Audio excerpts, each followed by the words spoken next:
몇 번씩 피해 부모들과 상담을 하면서 학교 폭력의 현실을 마주하고 있습니다. 근데 이제 제가 가장 안타까운 건 뭐냐 하면 학교 폭력이라는 사회적 문제가 굉장히 심각하다라고 이야기를 하면서 정부에서 나오는 정책 자체가 이 현실을 따라가지 못한다라는 것에 굉장한 큰 아쉬움이 있습니다. 예를 들어서 대통령님, 얼마 전에 지방 국공립대학교에서 학교폭력 가해 이력이 있는 학생들을 불합격을 하겠다라는, 불이익을 주겠다라는 발표가 있었습니다. 근데 그 얘기를 딱 듣고 언론의 대부분의 분들은 이렇게 강한 예방 정책을 해야 학교폭력이 예방이 될 거다라고 생각을 하시는데, 현실에서는 오히려 그런 정책으로 인해서 학교폭력이라는 사회적 문제가 더 혼돈될 가능성이 높습니다. 왜냐하면 학교폭력의 피가해로 연루가 되면 대부분의 부모들은 변호사를 선임을 해서 그 학교폭력의 피가해 부모들과 감정 싸움으로 확대될 것이고, 그리고 거기에 대한 사회적 비용들은 더 많이 초래될 것이라고 예상을 하고 있습니다. 그래서 대통령님께 제가 한 가지 드리고자 하는 말씀은, 물론 이건 정부의 공식적인 정책은 아닙니다.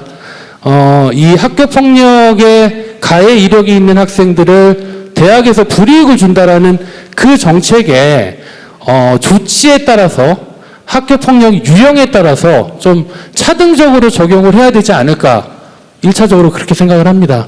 그래서 첫 번째는 제가 그 말씀을 드리고요. 두 번째는 학교폭력은 지난 십수년 동안 계속 확대되고 있습니다. 사회적 문제로 확대되고 있습니다. 그런데 왜 학교폭력이 예방이 되지 않느냐? 예방에 대한 본질은 우리 자녀를 가해 학생으로 만들지 않는 것이 저는 예방의 본질이라고 생각을 합니다. 그러기 위해서는 학교폭력에 대한 부모 교육이 의무화돼가지고 초등 학부모들 대상으로 의무화돼서 정기적으로 교육을 시켜야 일정 부분 장난과 폭력에 대한 경계선에 대해서 교육을 해주고, 자녀의 자존감 교육으로 교육 콘텐츠가 좀 더 확대가 된다면 1차적으로 학교폭력에 대한 부분들이 예방되지 않을까, 개인적으로 그렇게 생각을 합니다. 꼭 말씀을 드리고 싶었습니다. 감사합니다. 네, 의견 감사합니다. 한 분 의견만 더 듣고 대통령님 마무리 발언 듣도록 하겠습니다. 저기 검은색 옷 입으신 여성분께 마이크 드리겠습니다.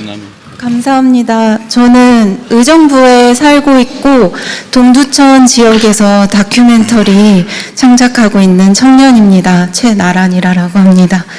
네, 제가 말씀드리고 싶은 것은 두 가지인데요. 하나는 청년 정책이고 또 하나는 제가 작업하고 있는 것과 관련한 이야기입니다. 청년 정책과 관련해서는 경기 북부 평화재단을 설립했으면 좋겠다라는 아이디어입니다. 여기 경기 북부, 특히 제가 작업하고 있는 동두천 지역은 미군 위안부 문제, 분단 문제, 그와 관련한 문화유산이 보물처럼 있어서 이곳을 방문하는 많은 청년 미디어 창작자, 제작자, 연구자, 사회활동가들이 특별한 영감을 받고 이 현장 속에 들어오고 싶어 합니다. 하지만 이렇게 꿈과 뜻이 있는 청년들을 경제적으로 뒷받침해줄 수 있는 경제적인 인프라가 이 지역에 없는 현실입니다. 그래서 저는 이와 관련해서 재단을 설립하면 어떨까 하는 생각을 하게 되었습니다. 두 번째로 말씀드리고 싶은 것은, 이것은 더 중요한 문제인데요. 제가 이제 다큐멘터리를 창작하면서 다루고 있는 이제 소재인데, 동두천 옛 성병관리소 알고 계실 것입니다. 그곳에서 농성을 450여일, 오늘로 444일째 하고 있습니다.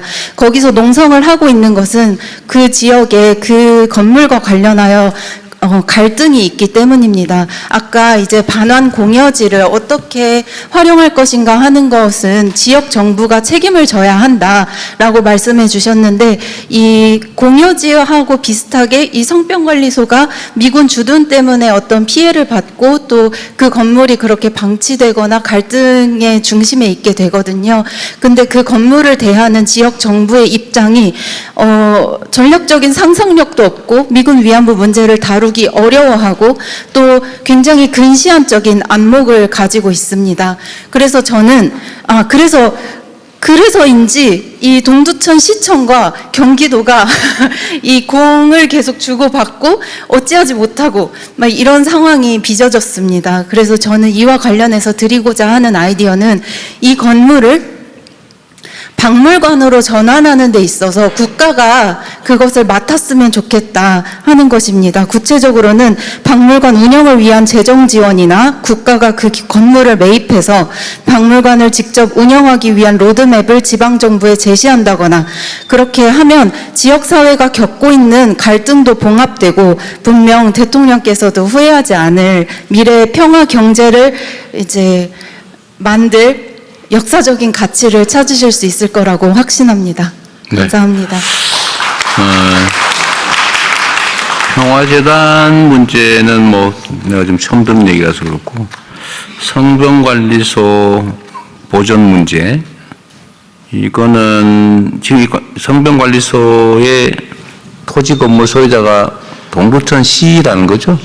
시인데 이거 지금 폐지해가지고 매각하고 철거해서 없애버리자고 하는 게 일부 입장이고, 이것도 중요한 역사적 기록물이니까 보존하자라는 게 아마 지금 발언하신 분 입장인 것 같아요. 하여튼 뭐 저는 개인적으로 뭐 대통령 되기 전부터 이 점에 대한 입장을 명확하게 가지고 있어서 저는 보존하는 게 바람직하겠다는 입장인데, 결국은 동두천 시민들이 결정해야 될 문제 같습니다. 뭐 형식적 당장의 실질적 권한은 시장이 가지고 있겠죠. 시장과 시의회가. 그러나 근본적으로는 동두천 시민들이 결단할 사항인 것 같습니다. 근데 정부 단위에서 뭘 할 수 있을지 모르겠는데, 하여튼 제가 지금 당장은 뭐 이걸 우리가 처리할 수 있는 일은 아니어서 하여튼 입장은 그렇다라는 말씀드리고, 뭘 할 수 있는 게 있으면 저희도 한번 찾아보긴 할 텐데요. 약간 제한이 꽤 있을 겁니다. 이